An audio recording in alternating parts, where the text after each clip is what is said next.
for interior O line, we feel like there's a lot bigger need than for offensive tackle, right? Where it's like we're sitting here going, Teven Jenkins, Nate Davis, feel a little less okay about, and Teven Jenkins, even with some of the injuries, a little worried about. And at center, it's this big gaping hole.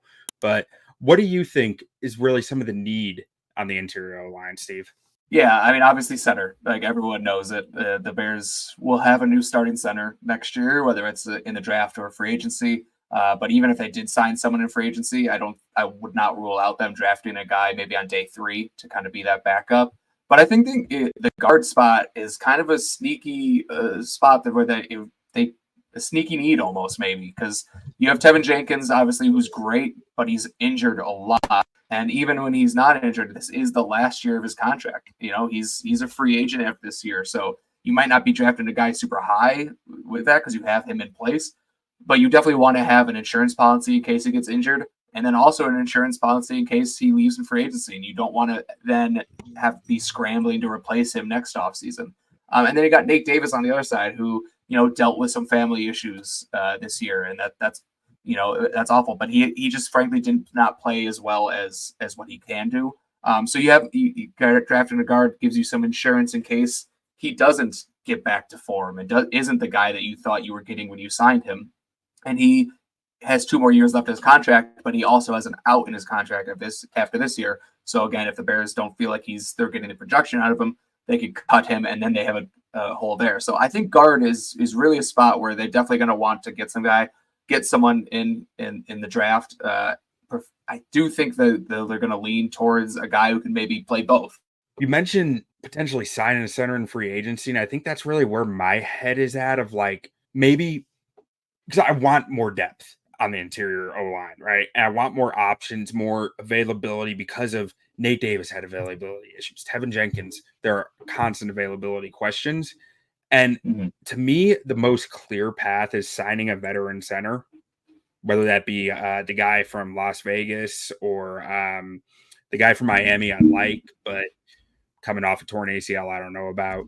But signing one of those veterans and then going in the draft and finding someone who can play center, who can play guard, who can be that ultimate utility interior guy that you can develop for a year down the road if you need to go away from Nate Davis, if Teven Jenkins walks away, or 2 years down the road, if you want to be free of this free agent, you can plug this guy in at center. Yeah, I think, with Teven Jenkins, you have injury concerns, and he is a free agent after this year. And with Nate Davis, you have some, play quality of play concerns, and you can cut him after this year. So getting a guy who can come in and kind of be that backup interior offensive line spot is really important because I think that person will see the field or at some point this year, whether it's Teven Jenkins injury or Nate Davis performance issues, whatever it is. I think that we'll see a third guard playing at some point.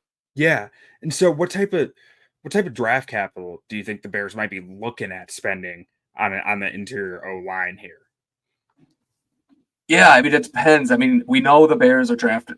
We have a good sense that the Bears are going to be drafting Caleb Williams at 1 or a quarterback at 1. So do they really want to draft a center as well and have a rookie snapping to a rookie quarterback?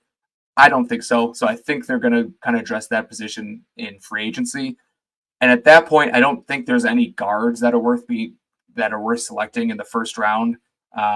But I think, as early as the second round, if you get a second round pick for Justin Fields or a second round pick from trading down at pick 9, whatever it may be, I think that's perfectly fine to take that center guard guy as long as they have that versatility to play both. That's would be plenty early enough for me, even though it's not it would be a backup. I think it's still early a good enough spot to get that guy because he's going to be a long-term starter for you. He might just not start right away. And you can never overpay for the depth on the O line, like period. Yeah. I'm a firm believer in that. Draft a guy who's going to sit. There's a good chance he's starting half your games because one of your O linemen's going to go down. Our friend Thomas Gage in the comments, as long as we don't waste our chance for a generational haul for trading the number 1 pick, I'll be happy. And he also just says Jackson Powers Johnson, which is speaking our language. There we go. Now, as far as scheme fit, how do you think, or what exactly are you looking for in interior O linemen for the Bears? So like what are some of the traits, some of the things that you're specifically looking out for? Yeah, I mean, it's similar to what we talked about with the offensive tackles. Length obviously is not as important on the interior. There are a lot of guys who get kicked inside is because they don't have great length, but you're looking for athletes, especially with kind of the wide zone Kyle Shanahan offense, where we believe that the Bears are going to be running next year. You want guys who can get, execute reach blocks, lateral agility, athleticism to get to the second level and create seals there and just wall off defenders. So you really need guys who are athletic. And for me, with my interior guys, and I know I'm sure Poles and company appreciate this as well, but I like my interior guys to play with a little bit of a mean streak, a little bit more so than that. I put more of a preference on it on the interior than I do offensive tackles because it's just a tough position. You got to have that mentality where you're not getting any credit, but you're just bashing your brains in pretty much every snap. Like you got to be a little bit crazy, you got to be a little bit mean to do that. So I like to see those guys who like to inflict punishment on the other team. But the athleticism first and foremost. If you don't have that, I don't think you're going to be a fit for what they're looking for. Back in high school, our line coaches used to yell at us, football games are won in the pits. I think interior line, that is the definition of the pits. Yeah. Like you are just the thankless jobs of like just bashing heads in, cracking skulls, getting into bar fights. Like that is the interior O line. And that's what I really love watching. Like, and Yeah. I think it's really something that I've just been like thinking about a lot is where do the best offensive guards in the NFL come from? Right? It sounds weird, but there aren't that many that play guard in college that become great guards in the NFL, I feel like. It's a lot of Yeah. tackles from college who go into guard. There's always like few guards who stay at guard. Like, there's the Quentin Mhm. Nelsons, there's the I can't think of another one off the top of my head, but there are always guys who just are offensive guards. But once you get out of the first round talents, I feel like a lot of times you're talking tackles who converted over, which is Yeah. and I mean, I look at our list here.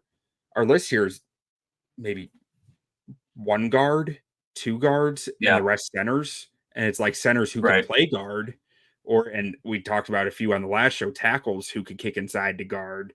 But the guard class, I feel like last year and this year, it's very light. It's just a few guys who you really feel good about, and then it's the rest of the guards in college don't tend to be drafted that high, at least. Yeah. No, I mean, I agree. It makes sense though, because when you're in college, you're putting your best athletes at left and right tackle. And those guys, are the best athletes on their team, but they might not be NFL level offensive tackle athletes. So you move them into guard, but then they go from maybe an average left tackle athlete to a really good guard athlete.